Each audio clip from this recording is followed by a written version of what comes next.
ignorance. En Dieu, il n'y a point de ténèbres. C'est-à-dire, en Dieu, il n'y a point d'ignorance. Et le mot ténèbres dans la Bible,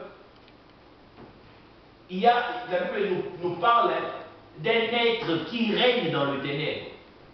Hein, vous le connaissez. Le prince de ténèbres. C'est qui? C'est le diable. En d'autres termes, le diable, c'est quelqu'un, c'est un être, c'est un prince qui règne là où il y a l'ignorance. C'est-à-dire, si tu ne veux pas être dérangé par le diable, qu'est-ce qu'il faut faire? Il faut fuir les ténèbres. Et fuir les ténèbres, c'est tout simplement acquérir la lumière ou encore la connaissance. Voilà pourquoi Jésus se présente dans la Bible comme étant la lumière du monde. Il dit, je suis la lumière du monde. La connaissance. Alors, Dieu a créé l'homme pour qu'il fonctionne par la connaissance. Nous pouvons le voir même aujourd'hui. Nous parlons par rapport à notre connaissance. Nous agissons par rapport à notre connaissance. Nous marchons par rapport à notre connaissance. Nous faisons tout par rapport à notre connaissance. Nous pensons par rapport à notre connaissance. Tu t'habilles par rapport à la connaissance. Tu conduis une voiture par rapport à la connaissance. Tout ce que l'homme fait est par rapport à la connaissance.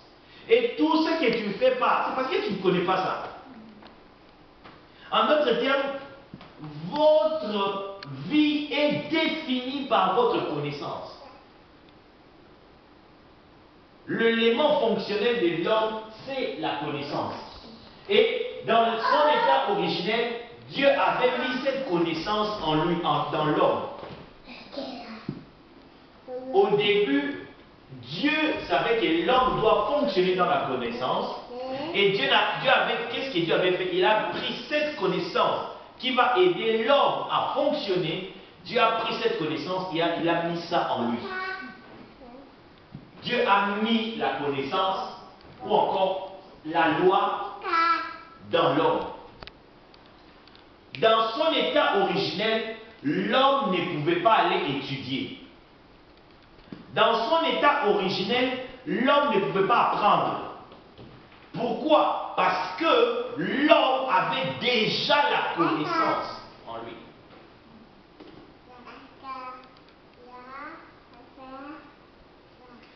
Et dans son état originel, l'homme avait une connaissance interne.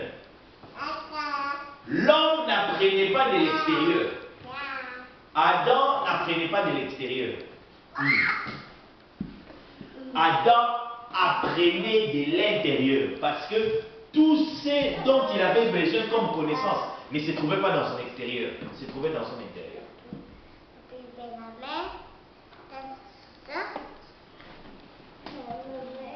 Et si nous lisons Genèse chapitre 2, verset 15 à 17, nous voyons ce qui se passe maintenant. La Bible dit, Dieu prit l'homme et le plaça dans le jardin d'Éden pour le cultiver et pour le garder.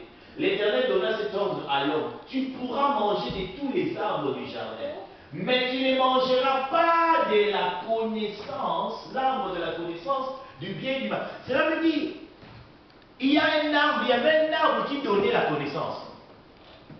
Hein? Écoutez, Adam apprenait de l'intérieur. Mais s'il avait besoin d'une quelconque connaissance, il ne devait pas apprendre ça de l'extérieur. Toutes ces connaissances, il apprenait ça de l'intérieur. Mais Dieu avait mis un arbre qui avait aussi la possibilité de donner connaissance. Et donc, il y avait une connaissance extérieure. Mais Adam, selon son fonctionnement initial, Adam devait avoir seulement la connaissance dans son intérieur. Voilà pourquoi Dieu lui a dit, attention, ne touche pas là-bas, ne va pas apprendre de l'extérieur.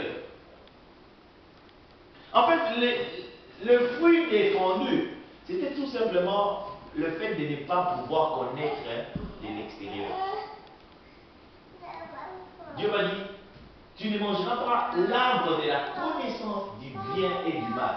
Pourquoi? Parce que dès que tu commenceras à apprendre de ton extérieur, tu vas activer la mort. En d'autres termes, la mort image externe. Toute connaissance que l'homme, dont l'homme avait besoin, se trouvait dans son intérieur. Mais des connaissances que l'homme n'en avait pas besoin se trouvaient dans son extérieur. Et lorsque l'homme a pris cette connaissance, l'homme a changé des statuts. Lorsque Adam a mangé ce fruit, il a changé des statuts. Adam n'apprenait plus de l'intérieur. Maintenant, Adam avait deux lois. Avant, il n'avait qu'une seule loi. Mais il y a eu maintenant deux lois. La connaissance du bien et la connaissance du mal.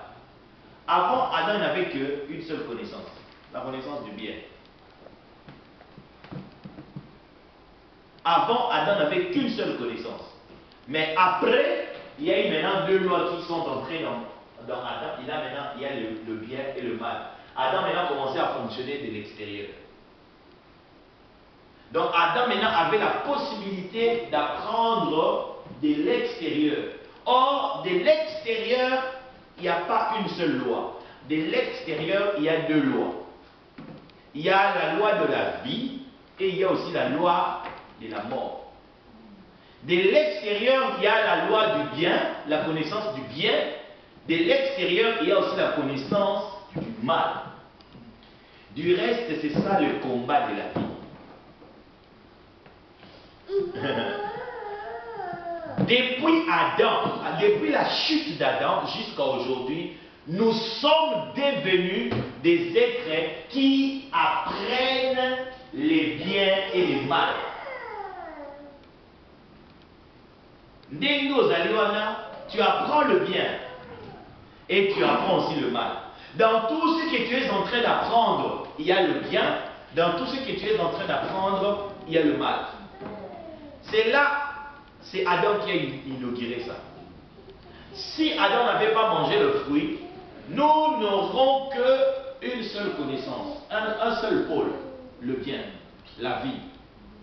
Mais depuis que Adam avait mangé le fruit, il y a maintenant le deuxième pôle qui est venu, le mal. Nous fonctionnons avec des connaissances qui tuent. C'est pour cela que quelqu'un peut apprendre à devenir un voleur, à devenir un tueur, à devenir je ne sais pas qui. Pourquoi? C'est la connaissance du mal.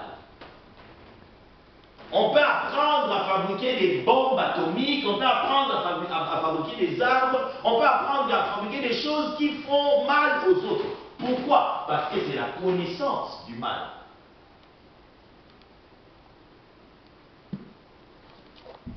Pourquoi? Parce que nous avons commencé à apprendre de l'extérieur. Et depuis lors, l'homme reste toujours un être qui fonctionne avec la connaissance. Il n'existe pas un humain qui ne fonctionne pas avec la connaissance. Tout humain, tel que tu es là, tu as besoin de la connaissance pour fonctionner. Seulement le problème est que cette connaissance, c'est soit bien, soit mal. Par conséquent, la connaissance devient l'élément important dans la vie de l'homme. La connaissance devient l'élément important de la vie de l'homme. Si nous lisons dans Psaume chapitre 42, verset 21, là nous verrons que la connaissance est ce qui met l'écart entre l'homme et la bête. Psaume 49, 21.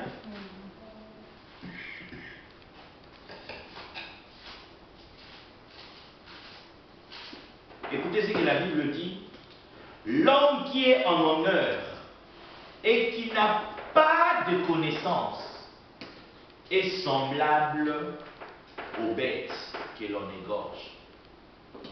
Ce qui fait que l'homme soit homme, c'est la connaissance.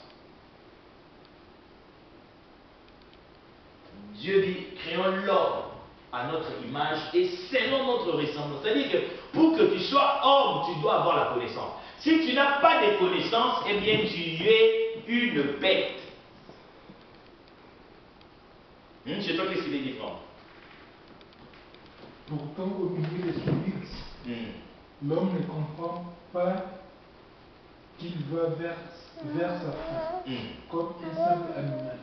Pourtant, au milieu de ces luxes, l'homme qui ne comprend pas, l'homme qui n'a pas de compréhension, qui n'a pas de connaissance, qui n'a pas d'intelligence, il est semblable à un animal.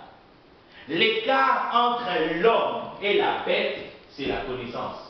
La connaissance est celle qui détermine la classification des êtres.